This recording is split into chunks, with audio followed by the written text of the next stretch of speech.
ኢጣልያ ሕነኦም ኣብ ልዕሊ ዝሃገር ፈድዮም ማለት ድዩ? መልሲ እወ ኣብ ኢትዮጵያ ግን ነዊሕ ኣይጸንሑን።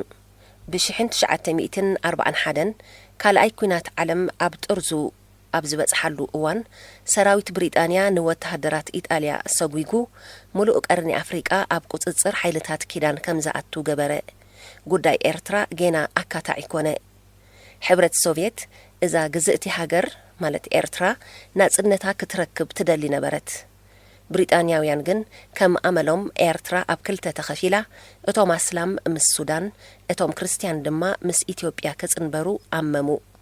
ኢትዮጵያ ብወገና ነዚ ሓሳብ ሓንጎፋ ኢላ ተቐቢላ ምእመናን ክርስትና ኤርትራ ክቕበልዎ ጸቕጢ ክትገብር ጀመረት። ነዚ ሓሳብ ዝተቃወሙ ኤርትራውያን ኣብ ጊዜ ሞቶም ፍትሓት ከም ዘይግበረሎምን መንፈሶም ናብ ሰማይ ከም ዘይዓርግን ኣፈራርህት። ኤርትራውያን ግን ቅድሚ ዝኾነ ነገር ሃገራዊ ስምዒት ስለ ዝነበሮም በዚ ምፍርራህ ከይረዓዱ ንጎስጓስ ኢትዮጵያ ነጸግዎ። እዚ ስምዒት እዚ ካበይ ነቒሉ እንተበልና ብቐንዱ መግዛእቲ ኢጣልያ ንህዝቢ ኤርትራ ኣብ መግዛእታዊ ውጥኑ ከሳትፎን ከሎ ሃይማኖትን ዓሌትን ስለ ዘይፈለየ እዩ።